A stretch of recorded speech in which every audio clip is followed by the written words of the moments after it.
Welcome to SEC Weekly, brought to you by DocSports.com. He's Doug Upstone.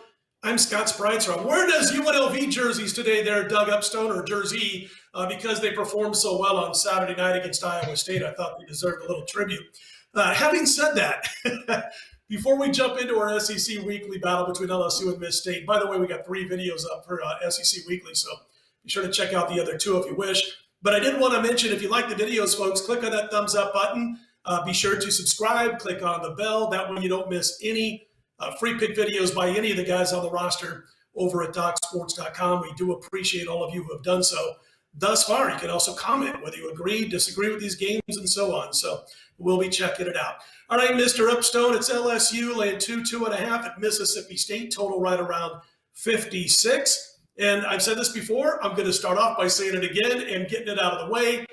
Don't hate me, Stark Vegas. But I'm not the biggest Mike Leach fan out there. I do think he's an overrated football coach. I do believe he'll get you 8 wins just about every year. He'll always manage to pull one big upset that'll grab the nation's attention. And but again, I just don't think that he's as good as most people have made him out to be. Having said that, I think this is a tough spot for LSU. I'm going to talk about the total a little bit more than the side in just a bit, Doug, but I want to get your thoughts first on this game.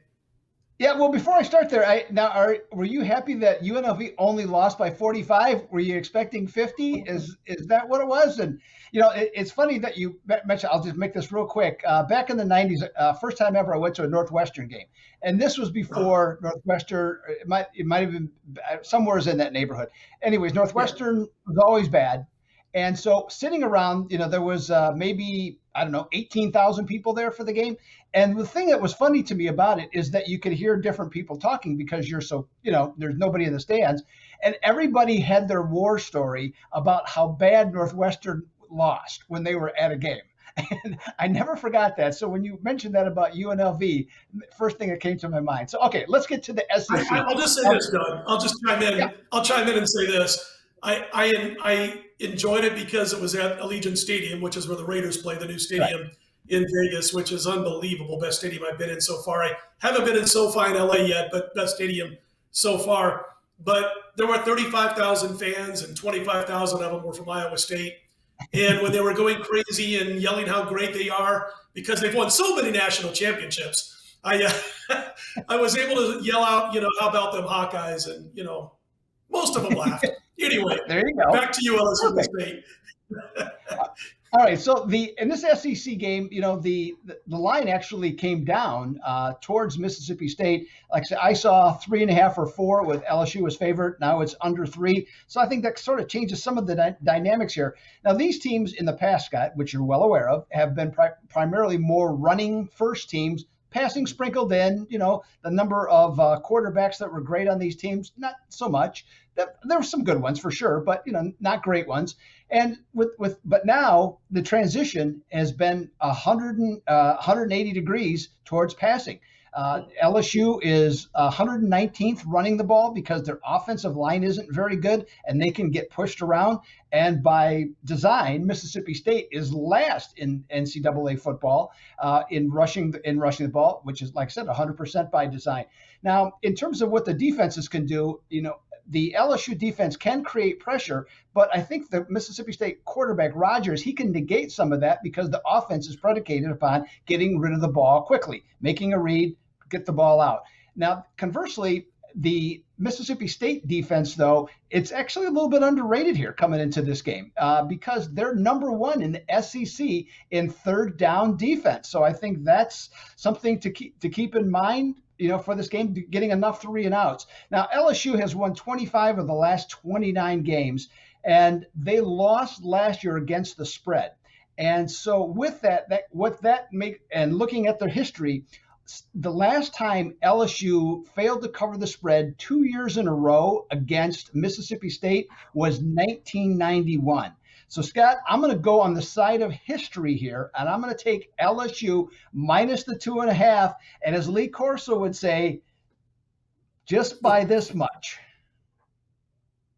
I thought you were going to say, not so fast, sir. When you said Lee Corso. No, that's your line now. But actually, the play that I like in this particular video that we're doing today is under. And I know, again, both teams aren't running the football, but Mississippi State controls the temple of games with a short dink and dunk passing game. They're not a team that's looking to fire the ball deep downfield too often.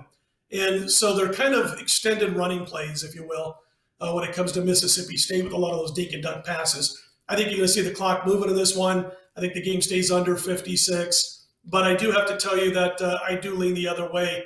Stark Vegas, baby. Mike Leach finds a way to get it done. So anyway, official play is on the under. Listen, I wanted to mention real quickly, we've all got our plays up on Thursday afternoon right through the weekend. College football, NFL, don't forget about all the other sports.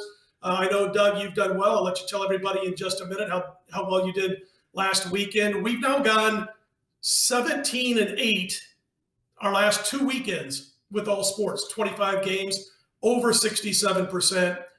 4-0 sweep last week in the NFL, which I'm very happy about, not only for the clients, but also for our Circa and Westgate contest cards. Went 4-1 there, 4-0 for the clients at Doc Sports, and it finished up strong with Green Bay. And I was sweating right till the end on the backdoor cover, right along with Pat McAfee, who joined the Manning brothers on that Peyton Manning, Eli Manning broadcast, which I recommend everybody to watch that during Monday Night Football. Doug, I've got a 7-star NFL game of the month going this weekend. First 7-star that I've had in the NFL this entire NFL.